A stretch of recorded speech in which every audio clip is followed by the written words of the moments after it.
Salut à toi, bienvenue sur le blog de Compète. Ces derniers temps, je suis allé faire plusieurs séances d'ouverture à Blockhost à Hossegor. J'ai réussi à sortir la plupart des blocs durs, mais il m'en reste encore quelques-uns que j'ai pas réussi à faire. Donc aujourd'hui, j'y retourne dans le but de les sortir tous. Il me restait exactement 3 blocs à sortir. J'ai voulu commencer par celui-là, le bloc violet de la belle pro à l'entrée de la salle, un bon bloc bien bourrin mais quand même un peu technique, un peu à méthode. J'avais vraiment kiffé ouvrir ce bloc.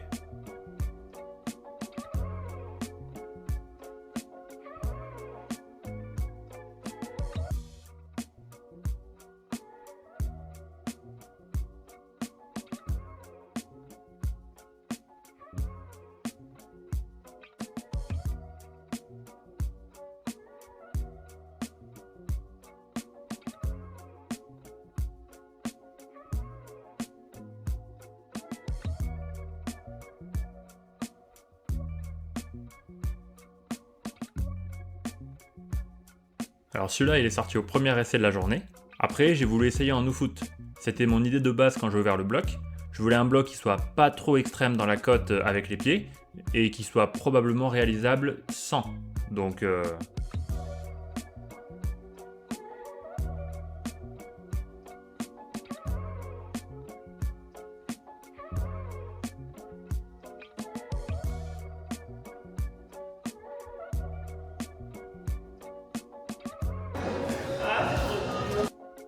Bon ouais, du coup, j'ai pas du tout réussi à faire marcher mon idée de faire un bloc qui était faisable en no-foot.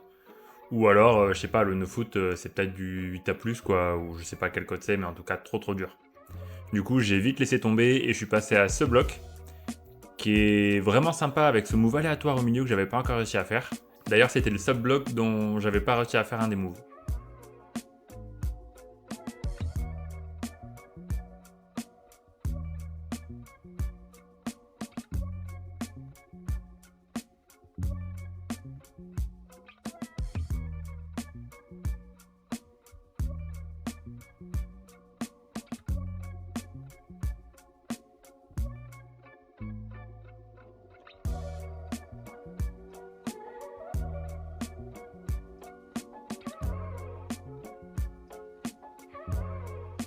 Bon, j'ai fini par sortir, mais en fait, pour être honnête, j'ai fini par faire grâce à une modification que j'ai fait sur le bloc.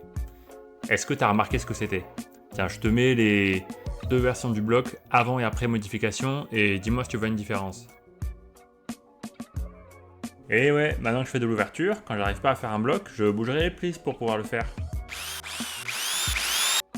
Non, en vrai, je l'ai pas bougé pour ça. Je l'ai bougé parce que le bloc était vraiment trop dur, trop aléatoire, et je voulais qu'il soit possible pour plus qu'une personne de la salle, quoi. Bon, du coup, je passe au dernier bloc que je voulais sortir ce jour-là. Pour le coup, je voulais essayer avec la variante sans la prise main droite que j'utilise là pour m'arrêter. Ça fait le mouvement qui était en fait l'idée de base de l'ouvreur de ce bloc, parce que moi j'ai uniquement aidé à le caler. L'ouvreur de ce bloc c'est Gabriel, et donc à la base il n'y avait pas cette prise main droite, et lui il voulait connecter comme ça de la prise de départ à la position finale debout sur le module gris. Donc voilà, quand il essaye, lui, ça donne ça. Pouah, il est vraiment trop stylé ce move.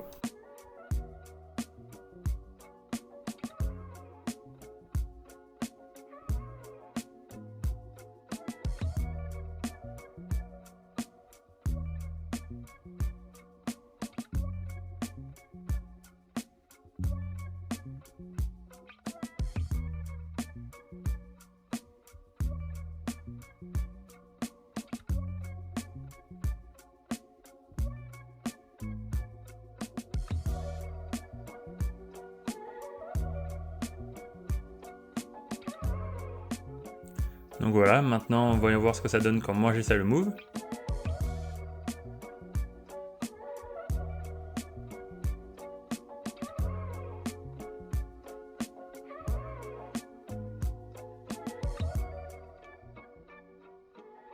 Bon, je peux bosser ce move, mais je vais pas le faire aujourd'hui. Du coup, me revoilà parti pour essayer la méthode avec laquelle j'avais déjà passé ce move. Bon, après, je galérais, c'était fin de session, il faisait bien chaud, donc heureusement que Gab était là pour me remontrer comment faire le mouvement, que lui, il fait parfaitement. Bon, j'ai quand même fini par réussir à le refaire.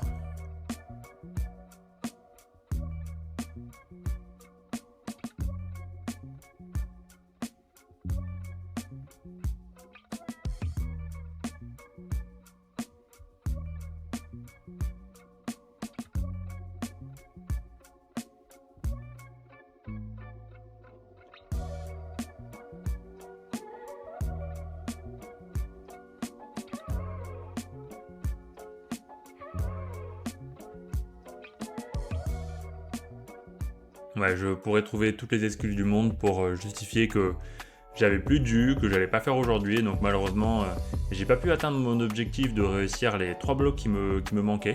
Je pense que celui-là, je suis quand même content d'avoir essayé le move comme Gab le faisait, parce que c'est un move tellement complexe que j'ai besoin de bosser, donc même si j'aurais peut-être pu faire le bloc sinon, au moins ça m'a permis de travailler ce move avec un mec qui est hyper fort là-dedans, donc je suis quand même assez content. Donc voilà, il y en aura bientôt d'autres, je pense, j'espère en tout cas, des blocs que j'ai ouverts et que j'aurais pas réussi à faire, donc je retournerai les essayer et je vous tiendrai au courant. Allez, à la prochaine!